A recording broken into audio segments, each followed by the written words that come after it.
Thank you. It's good to be here today and to just share a few thoughts with you.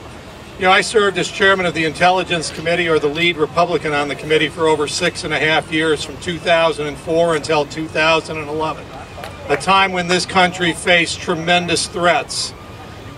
It's an honor to serve and to be on this platform today with those who served in the military. We'll soon have a Gold Star mom. These are the individuals who have sacrificed for America to keep us safe, but more importantly, to keep the world safe. 2 weeks ago, I was in Europe. I was in Budapest. And a couple of days after we left the train station in Budapest, we saw that it was mobbed by refugees who were fleeing the Middle East, who were fleeing Turkey, Syria, Iraq, Northern Africa. The question that we have to ask today is this Iranian deal, where we put in Iran's pocket $150 billion. Will Iran use this for good? No. Since that deal, have we seen people leaving Europe who had fled the Middle East going back to Europe and saying, there's now hope in the Middle East, things are going to get better, Iran is changing its ways.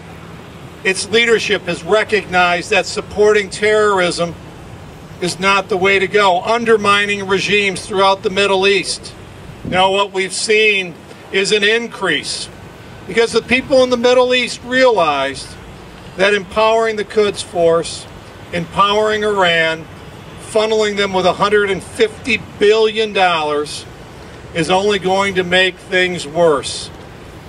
That the people they had hope in, the United States and Europe, that they would bring stability, hope, and peace to confront the evil in the Middle East, whether it's Iran and ISIS. What they've seen is that America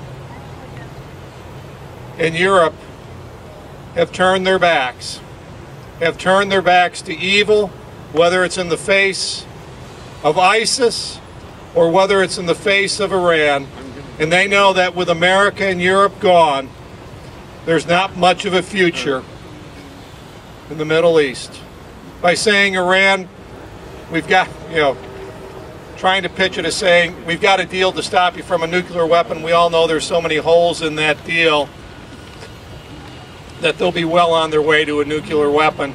But at the same time, not demanding that Iran change its behavior in regards to terrorism and these types of things and its role in the world. This is a fatally flawed agreement, and we will see hundreds and thousands of millions of more people fleeing the Middle East and fleeing the areas that Iran has committed to undermining.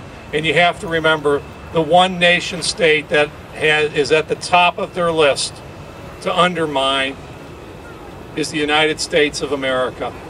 This president and this agreement makes us vulnerable. We need to do everything we can. Thank you for being here. Remember those who are suffering for what Iran is doing today, but more importantly, what the United States is empowering Iran to do in the future. Thank you.